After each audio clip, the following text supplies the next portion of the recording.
Here we go. Okay. So welcome everybody to our Tuesday morning meditation and spiritual practice. And I want to share this morning one of my favorite teachings from the Me'orei Naim, Rabbi Menachem Nachum of Chernobyl, great 19th century Hasidic master.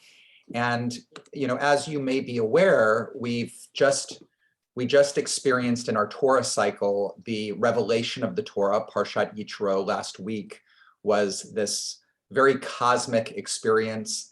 And then now as we move into Parshat Mishpatim, we're really about, there's all kind of the individual laws. We go from the sublime experience all the way into these little details. But there's something that that the people of Israel say in this parsha that has become kind of a guiding and core principle in Judaism and in religious life that has so many different, as you can imagine, interpretations and ways of looking at this. But the phrase is, after all of this revelation, the people of Israel say, Na'aseh v'nishma, we will do and then we will hear. We will do and we will hear. And in fact, the Talmud goes on to say is the Talmud says is that when Israel says, Na'aseh v'nishma, we will do and we will hear, a heavenly voice came forth and said, who revealed this secret to my children? One used by the ministering angels. And I think on the surface level, this idea we will do and we will hear can certainly be interpreted as a piece of obedience, right? Like, we may not understand, God, what all your mitzvot are, what your commandments are, but we're going to do them. We're just going to do them. We don't need to understand. We're going to do them, and then we'll understand. Then we will do. And this is certainly when I was in my 20s and kind of immersing in the Orthodox world. This was kind of the main way of, as you're going through all of the mitzvot of why men and women are separated, why women don't read from the Torah, why people who aren't Jewish, we shouldn't spend so much time around them, and all of the things, and all the things that are part of our tradition in one way or another. The idea is, do it. It's what the law is. It's what's in our halakha. And you'll come to understand what the wisdom is in it, what the depth of it is in it. So there's also, so I'm giving kind of the way that I'm framing it is a little bit more of the dark side of that understanding.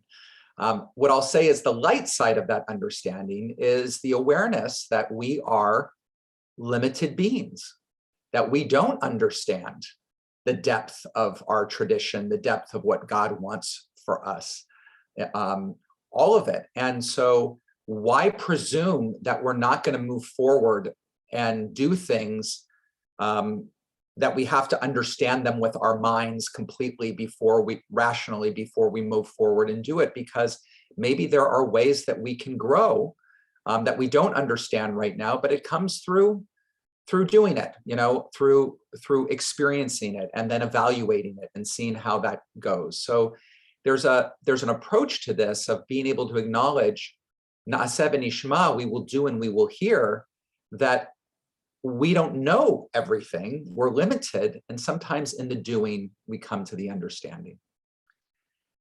The Me'orei Naim, this Hasidic master, takes it in a totally different direction.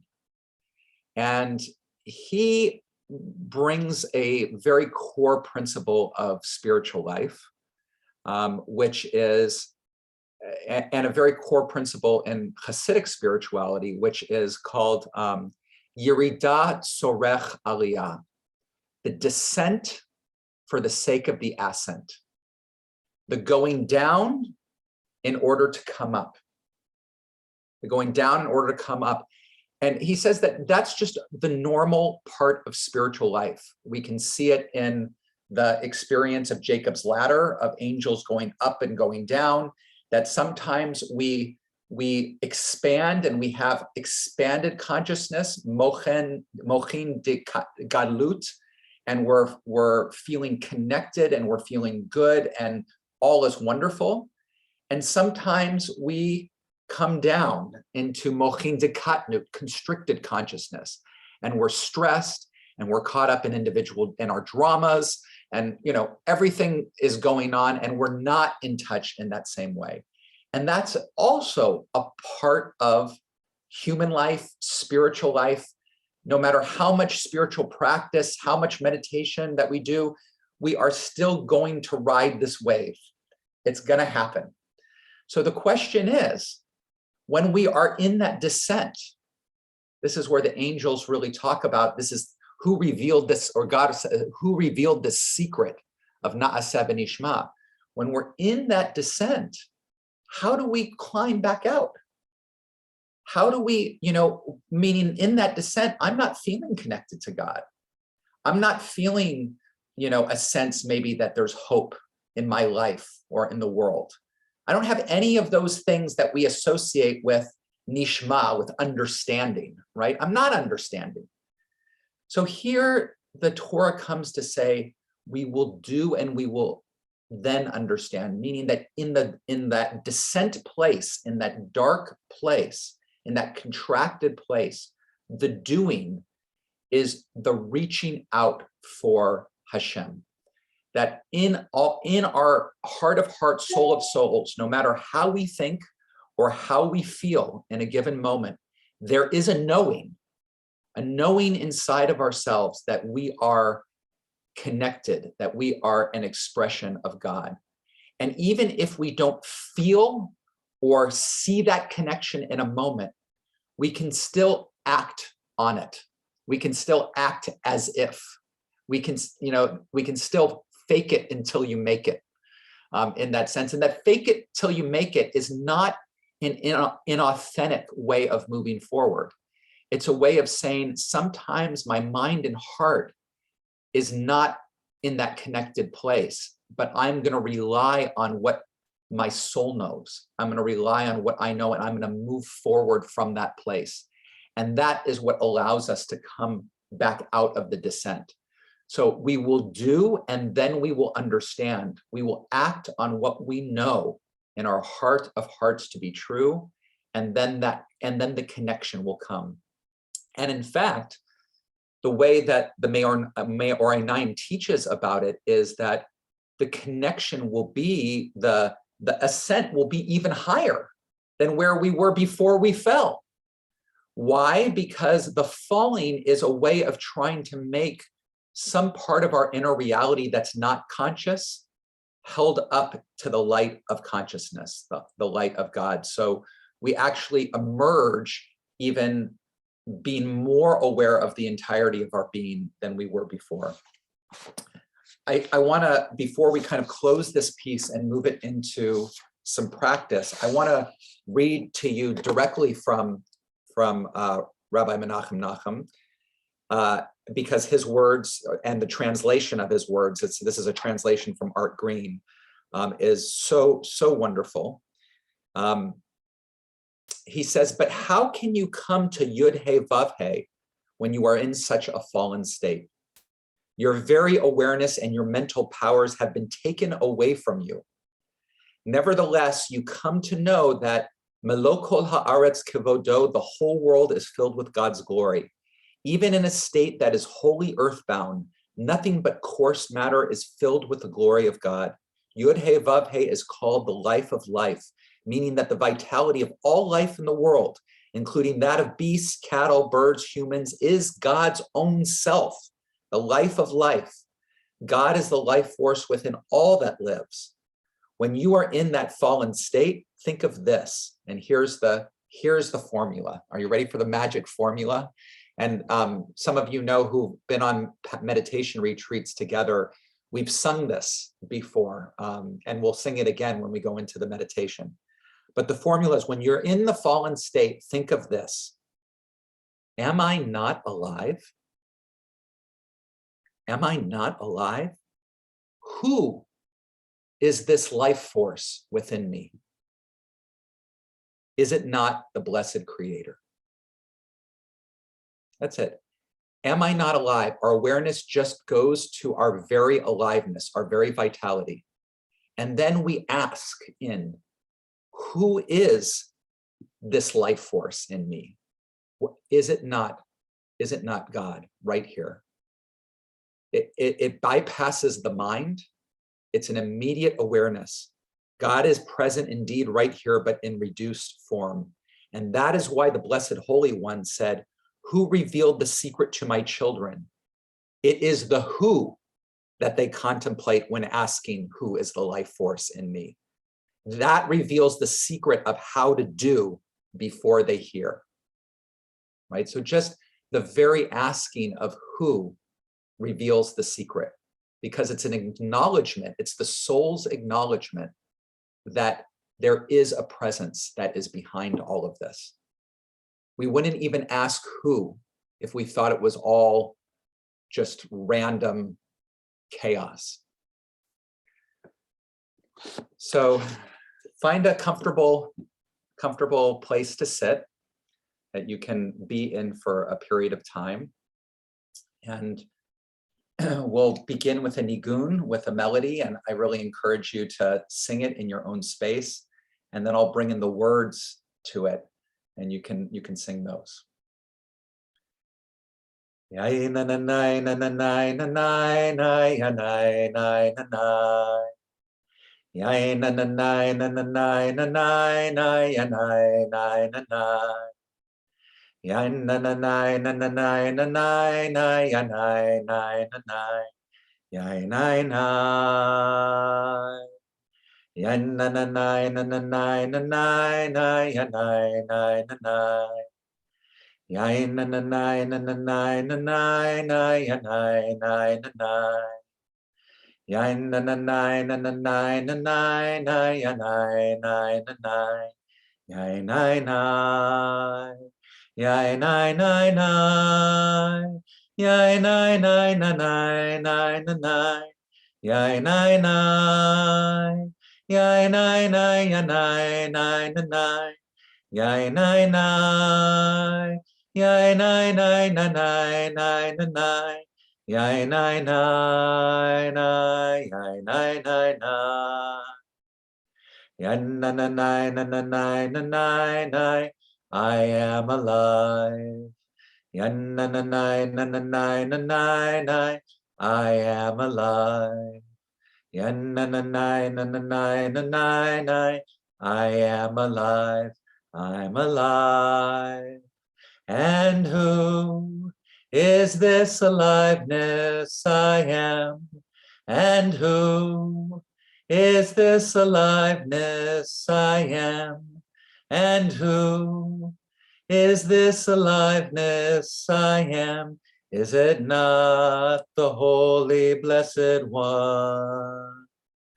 Yan na na nai na na nai na nai nai ya nai nai na nai. Yai na na nai na na nai na nai nai ya nai nai na nai. Yai na na nai na na nai na nai nai ya nai nai na nai. Yai nai nai. Yai nai nai nai. Yai nai nai na nai nai na nai. Yai nai nai.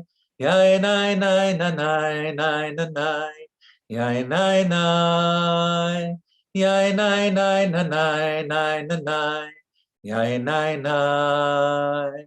Yai nai nai nai. Yai na na nai na na nai na nai nai. I am alive. Yan na na nai na na nai na nai nai. I am alive. Yan na na nai na na nai na nai nai. I am alive. I'm alive. And who is this aliveness I am? And who is this aliveness I am? And who is this aliveness I am? Is it not the Holy Blessed One? Is it not the Holy Blessed One?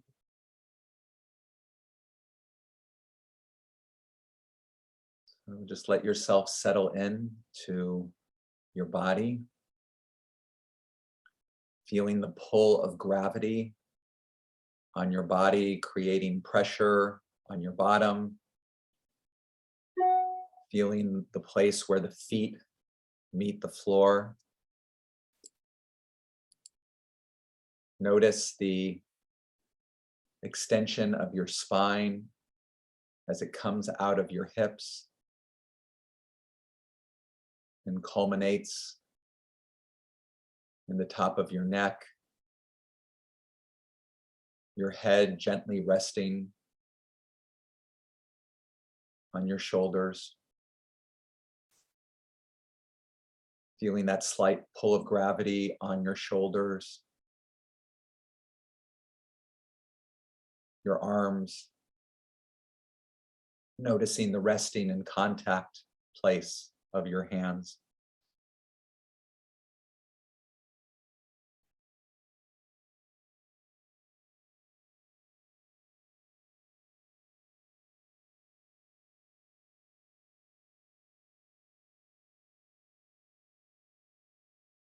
And pay attention to the movement of breath as you're aware of your body in space. Notice where the air enters the nostrils or the mouth, the expansion of the chest and the belly on the inhale.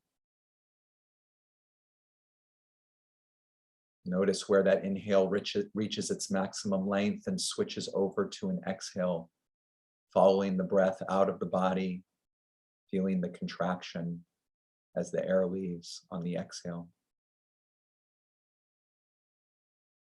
And then following that movement back into an inhale, being aware of how the air not only fills your body or your chest, but even how your toes receive the breath. See if you can actually notice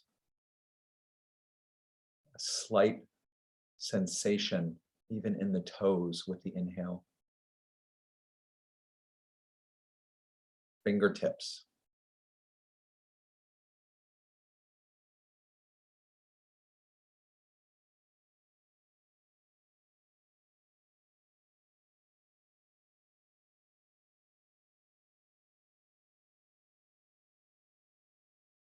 And as you're present with your breath and the sensations in the body, notice the aliveness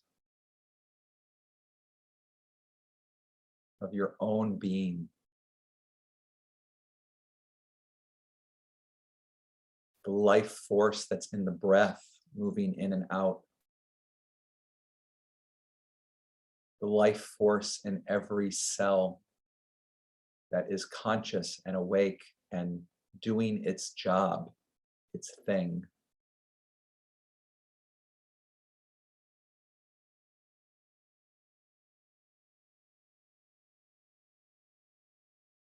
See if you can let in how every inch of your body is vibrating with energy, with aliveness.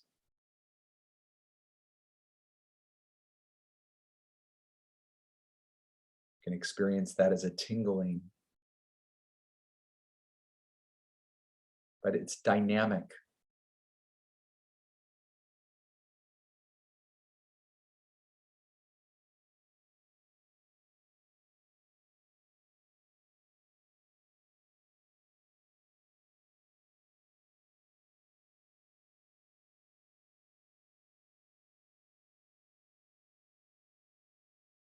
Even as you're aware of the aliveness of your physical body, breath, cells, sensation. Also notice the aliveness in the mind, that dimension of our experience that is not physical, that is conceptual, filled with images and symbols, forms, thought.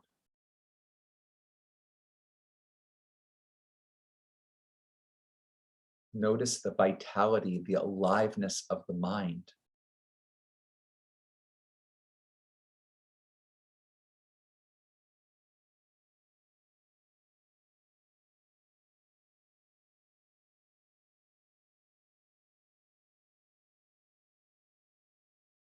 Much of the time, if we're also paying attention to the sensations in our body, the pictures or the conceptions in the mind are labels of what we're experiencing in the body, conceptual representations of the direct experience of sensations. Feel the aliveness in that.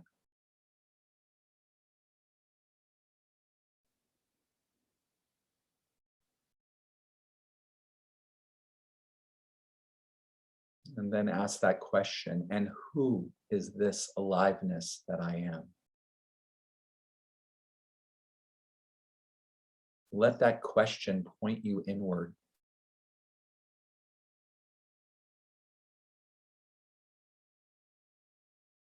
Resist the temptation to give it a conceptual answer, whether that's God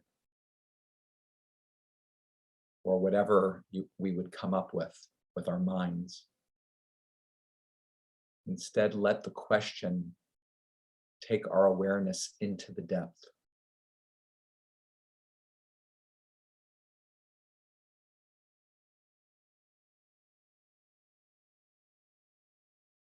So that the answer to the question, is it not the Holy Blessed One, is an answer that doesn't come from our minds, but comes from a much deeper place of knowing.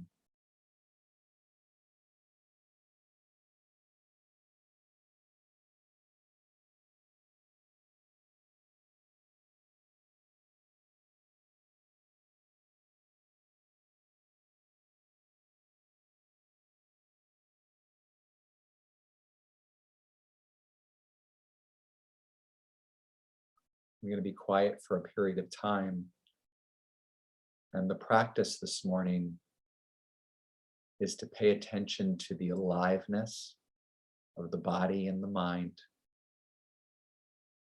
to stay in touch with that vitality. And then to hold that question on our hearts as we are aware of body and mind. Who is this aliveness? And let that question drive our awareness into the unknown.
Yai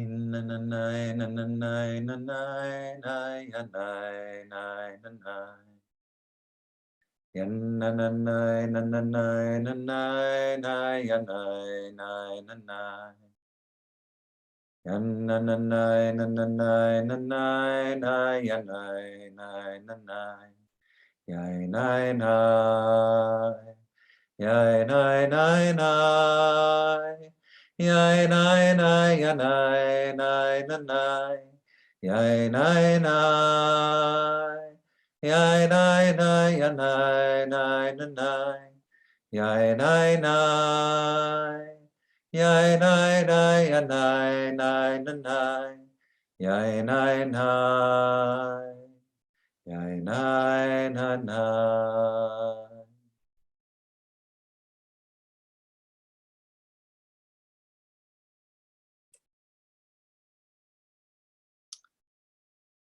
Welcome back, everyone. If there's anything that anybody would like to share, questions, experiences, with the spotlight here, I can't see everybody at once, so feel free to unmute yourself and share.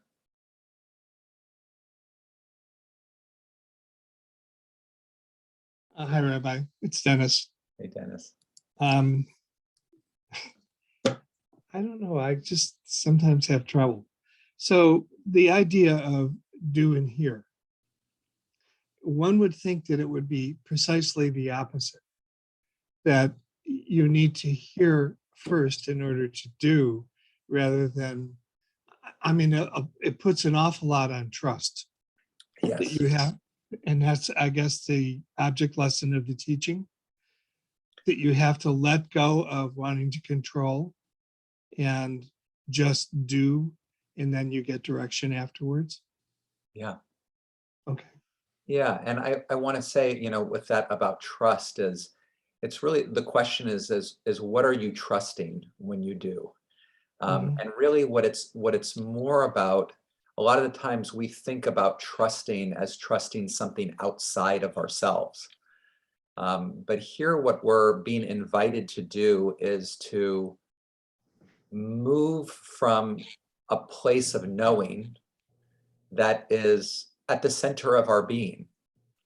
It's about being able to say, and we can say it much more easy when we're in our more expansive space, to say, I know that I'm a part of everything. I know that I'm an expression of creation. I know that I'm part of the one. And so it's when things are dark, it's trusting that awareness, even if I don't feel part of things, even if I feel isolated, or if I feel alone, or I have some thoughts different, contrary to the fact of being part of the one and part of, I'm still going to, my trust is that knowing. I'm trusting that knowing even when even when the clouds are blocking the sun. Okay. Rabbi, Yes. it's also the same with meditation. We are trusting that if we meditate, we will communicate with God, we will reach God, and we're giving up, we're trusting that will happen. You understand what I'm saying? I mean, what I hear you saying, Eileen, is that if you are sitting down to meditation, that part of what your goal is in meditation is about becoming aware and awake and to your connection to God, then that's part of being able to say, even if I'm not feeling it in this moment, I'm keeping my eye on the prize. Right. And doing it. And the only thing that I would add to what you're saying is sometimes looking for something that is already here keeps us in greater darkness. Oh. Right? Right, meaning that you are what you seek. The God, the presence that we're referring to is is our very cells, is our very being. It is right here. And so sometimes it's not so much a looking for, but a settling in and a recognizing, a recognition. I think that's another way of looking at what meditation is maybe not so much of a searching, but a practice of recognition of what is already here. So I absolutely agree with everything you're saying. And I just wanted to, I wanted to open up that language a little bit, because Right. sometimes the language can obstruct when we don't mean it to. Yeah.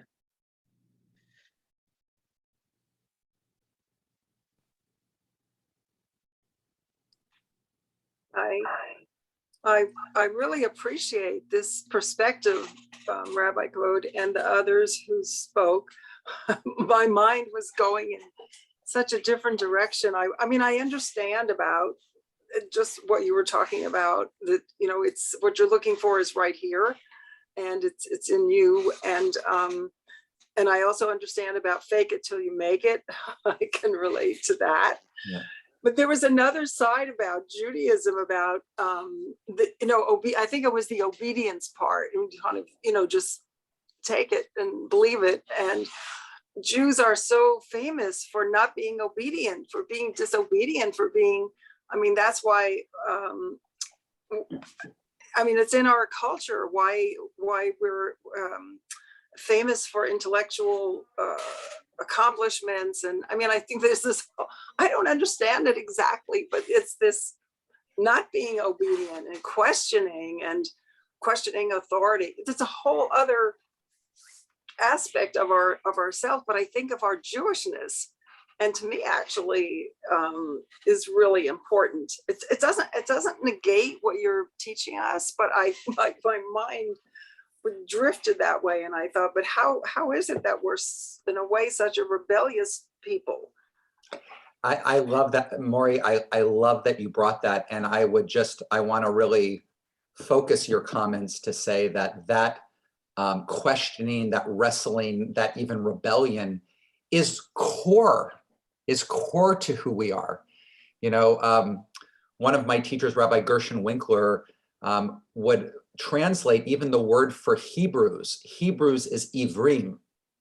And Ivrim, like as in Ivrit, but Ivrim means the root, Ayin Vav Resh, means to cross a boundary.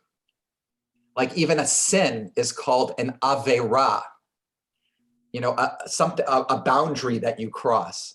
But there's another way to claim Ivrim, to say as Jews, we are boundary crossers.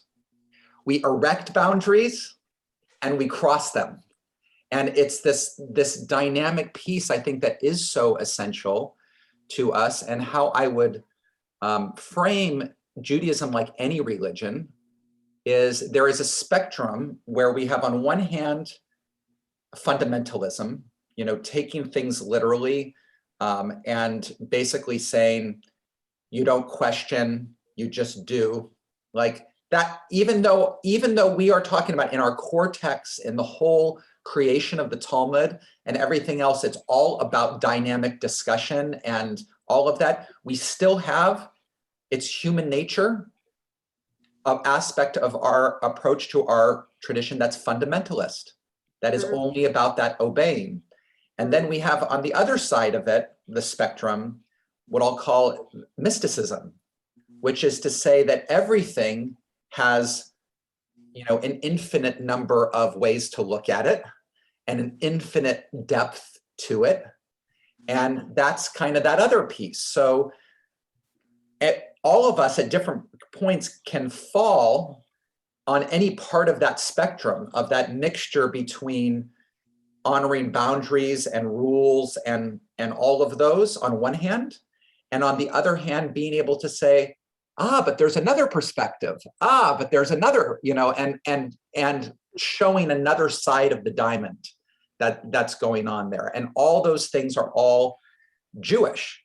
I think that, in what I think is at the heart of the teaching, not only this mystical teaching from the Maori Nine, which is looking at we will do and we will hear from a place of, coming from that faith in the oneness, not in the faith of having to follow a certain rule, which is how it gets used maybe in many Orthodox circles, follow this rule because you don't really understand it. But the teaching we've been looking at is follow the reality of oneness, even when you don't see it, that connection. So that's on one level.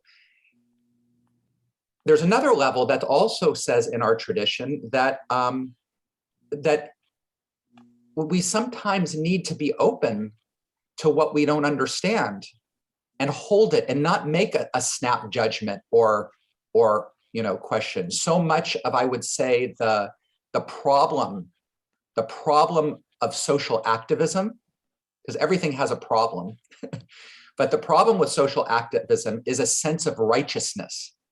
I have the answer, and this is the direction that we need to go.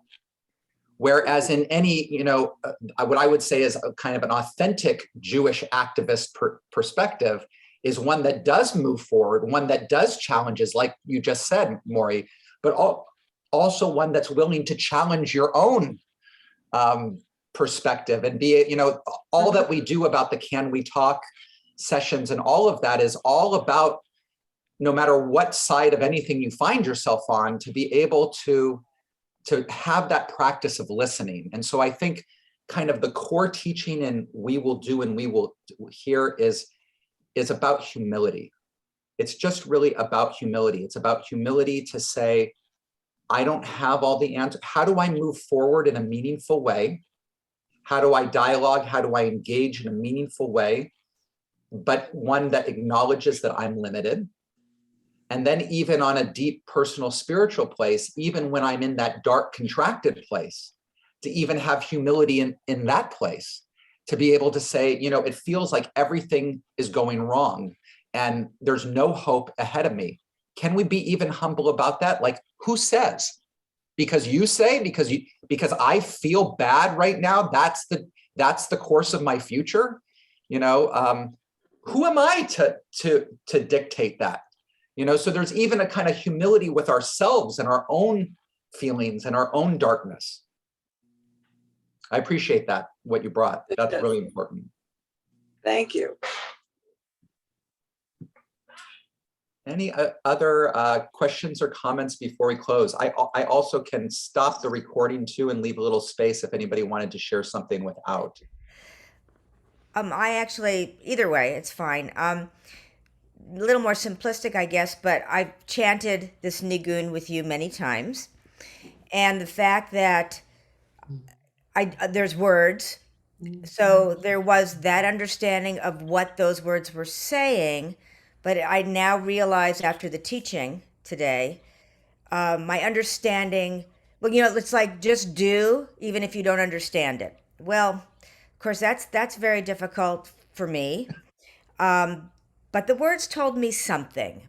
But I have to say that after your teaching, that Nigun has so much more depth, is so much fuller.